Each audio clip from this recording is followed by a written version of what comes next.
નમસ્કાર દર્શક મિત્રો, આપ જોઈ રહ્યા છો સાઈ ગ્રુપ મીડિયા હાઉસ સંચાલિત જટપટ ન્યૂઝ।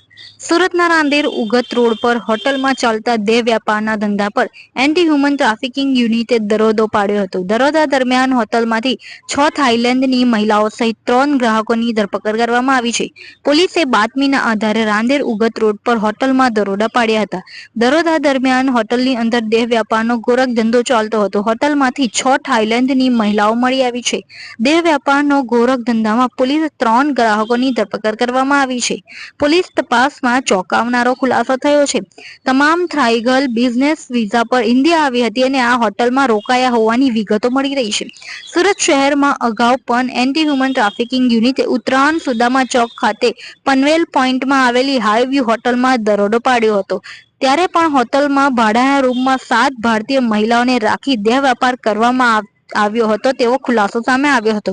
પોલીસે 7 ભારતીય મહિલાઓને મુક્ત કરાવી હતી। તેમજ પોલીસે રેડ દરમિયાન રોકડા રૂપિયા 15,500, મોબાઈલ ફોન મળી કુલ 56,500 રૂપિયાનો મુદ્દામાલ જપ્ત કર્યો હતો। પરંતુ મહત્વની વાત એ છે કે આવા ગોરખ ધંધાઓ કોના નેજા હેઠળ ચાલી રહ્યા છે અને આ પ્રવૃત્તિઓ વિરુદ્ધ ક્યારે રોક લાગશે, આવા અનેક પ્રશ્નો ઉઠી રહ્યા છે। રાંદેર પોલીસ સ્ટેશનમાં એક ફરિયાદ દાખલ થઈ છે।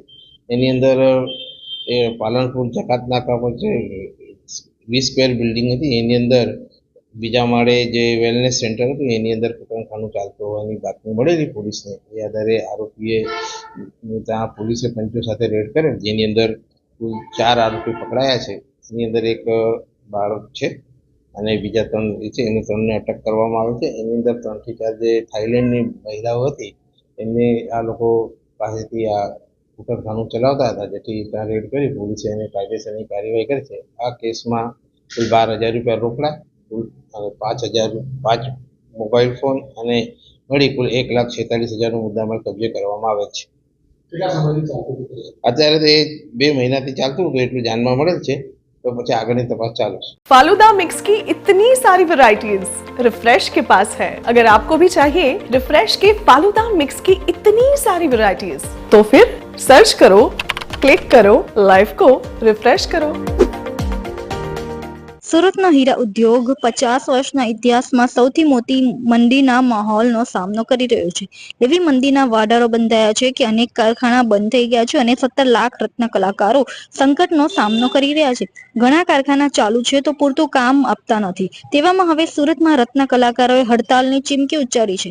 વિશ્વના 90 હીરા જ્યાં પોલિશિંગ થાય છે તે સુરત મંદીનો માર હાલ ઝીલી રહ્યું છે। રત્ન કલાકારો બેરોજગાર બનતા તેમની હાલત કફોડી બની ગઈ છે। સરકાર સહાય કરે તેવી માંગ ઉઠી છે। ત્યારે 50 વર્ષના ઇતિહાસની સૌથી મોટી મંદીના અલગ અલગ કારણો ઉદ્યોગકારો કહી રહ્યા છે। ત્યારે હવે મોટી સંખ્યામાં રત્ન કલાકારોએ સુરત જિલ્લા કલેક્ટર કચેરીએ પહોંચીને વિરોધ નોંધાવ્યો હતો।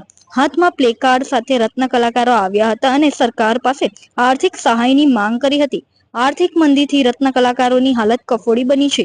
રત્ન કલાકારોના વધતા આપઘાતના બનાવને લઈ રત્ન કલાકારો હવે મેદાનમાં ઉતર્યા છે।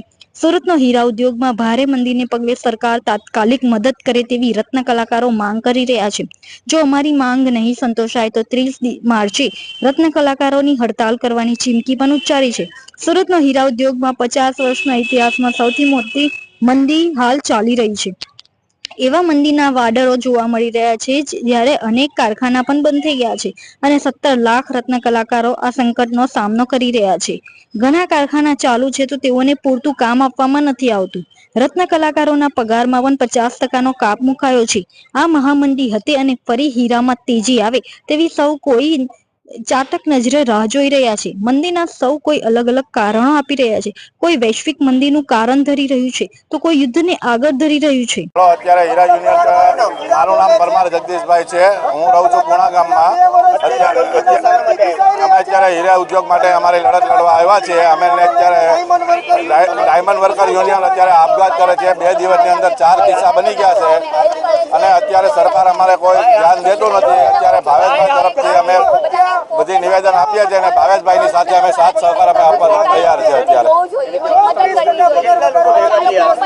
અમે અત્યારે કમસે કમ 200 જણા જેટલા ભેગા થયા છે અને 30 તારીખે અમે ડાયમંડ વર્કર કંપનીનું બંધ કરવાનું એલાન છે અમારું। અને સમગ્ર ડાયમંડ વર્કર યુનિયન અમારી સાથે જોડાવા નમ્ર વિનંતી। આ સુંદર સૃષ્ટિને નિહાળવા માટે હજારો લોકો પાસે દ્રષ્ટિ નથી અને એ ત્યારે જ શક્ય બને જ્યારે કોઈ ચક્ષુદાન કરે. તો તમારા સ્વજનો સાથે મળી એક સુનિશ્ચય લઈએ. ચક્ષુદાનને પરિવારની પરંપરા બનાવીએ.